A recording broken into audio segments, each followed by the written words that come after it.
My dear brothers and sisters, let's sit with a heavy truth for a moment, something that slips right through our fingers every single day without us even noticing. It's time. Let's think about what Imam al-Shafi'i used to say about Surah Al-Asr.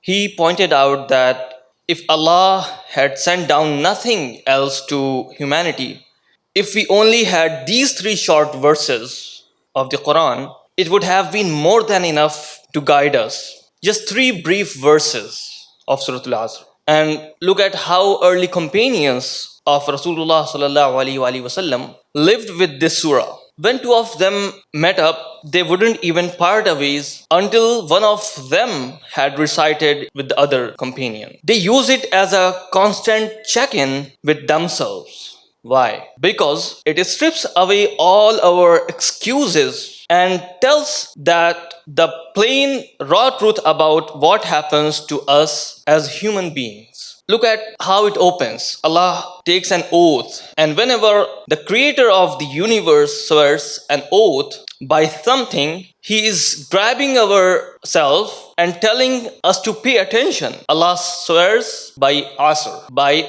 time, by the passing of the ages.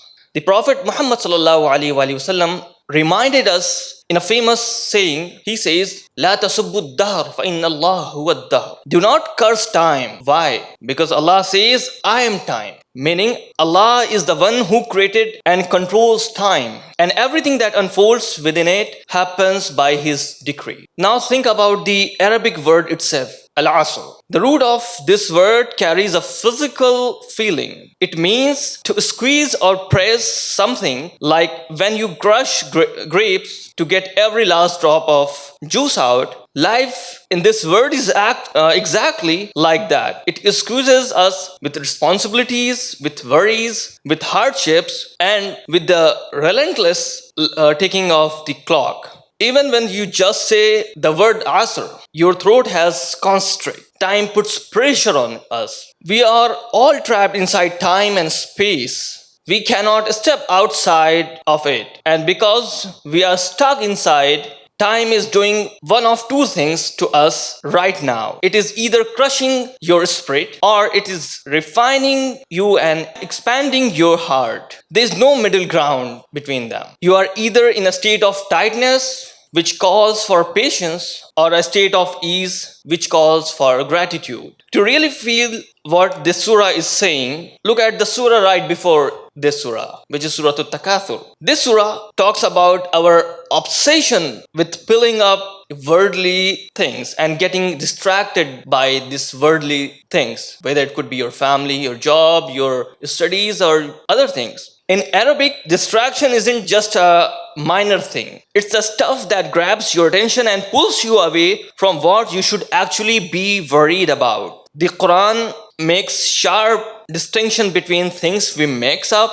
For instance, there is a difference between play and mindless amusement. Children, they play, and there is a real benefit to it. It helps them grow and learn. Just like playing a sport helps our body to get stronger and active. But mindless amusement that has no real benefit at all. The Prophet ﷺ kept his distance from empty amusement because he knew life is far too serious for endless triviality. And look at the age we live right now. We live in the golden age of distraction. People have an endless capacity to get pulled away from what matters. We scroll down reels, we use Instagrams, we use YouTubes and watch videos and waste our times in those sometimes useless things. And we grow up hearing that time is money. That is pure materialistic mindset. But from an Islamic view, this saying is a dead saying. Time is not of money. Why?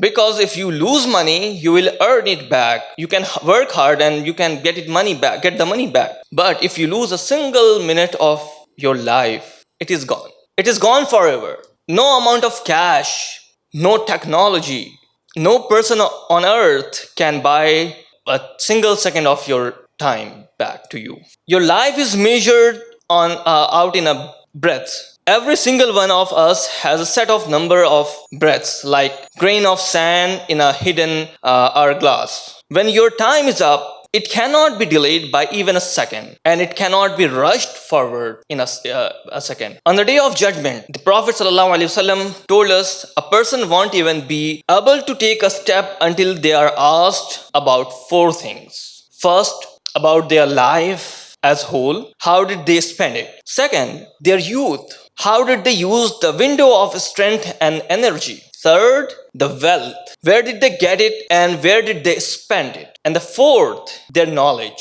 What did they actually do with what they learned? Look at that list. Almost all those boil down to one thing, which is time. Youth is a specific block of time. Wealth is earned over time. Knowledge is gathered over time. This is why people in the fire of hell will be screaming out, begging for the second chance. They will cry, "Our Lord, take us out. We will do good things now. We promise to you." And what will the answer be? Did we not give you a life long enough for anyone who wanted to wake? And didn't a warner come to you? You were given time. One scholar pointed out that by the time a person turns 18, they should have already figured out that this world is serious testing, not a playground. Take a look at old photographs from 19th century or early 20th century. Have you ever noticed that how nobody is smiling in those pictures? Even Supreme Court justice sat with absolute gravity. People say, "Oh, it's because that time camera used to take longer time," but it's not like that. Look at ancient statues from all over the world. They didn't smile either. Why? Because they viewed life through the lens of duty and permanence. They wanted to be seen as a serious people who understood the weight of their existence. Today, look around us. Comedians mock virtue. Cynicism is praised as intelligence, and nothing is held as secret. Now, let's be clear. The Prophet, the Rasulullah sallallahu alaihi wasallam, had a wonderful sense of humor.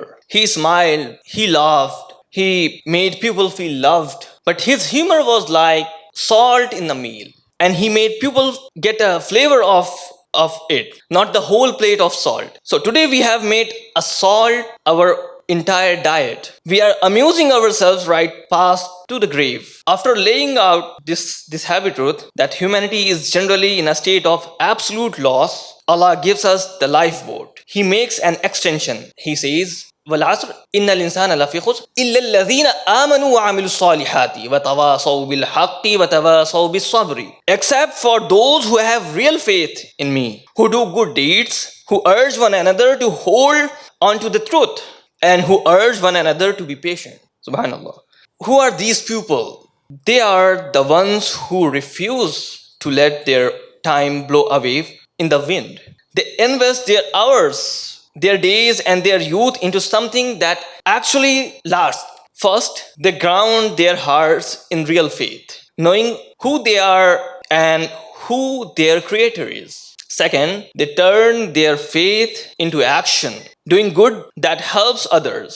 Third, they support each other in holding onto the truth without backing down. And the fourth, they remind each other to have patience when life hits hard. In Surah Al-Hud, the Quran talks about the remnant people. These are the rare individuals who hold on to good values when everything around them is falling apart and sinking in corruption, while everything else is chasing vanities and wasting their lives. The remnant people keep their dignity, their good speech, and their devotion. My brothers and sisters, as we get older, it's easy to fall into the trap of thinking we are going to live forever. We get used to waking up, breathing, and moving through our routine, and we forget that this chapter will end. And true wisdom means keeping a sharp awareness of our mortality. May Allah the Almighty help us use the precious gift of time wisely, forgive our shortcomings, anchor our hearts in faith and good deeds, and make us among those who escape loss in this world and the next. Ameen Ya Rabbal Alameen.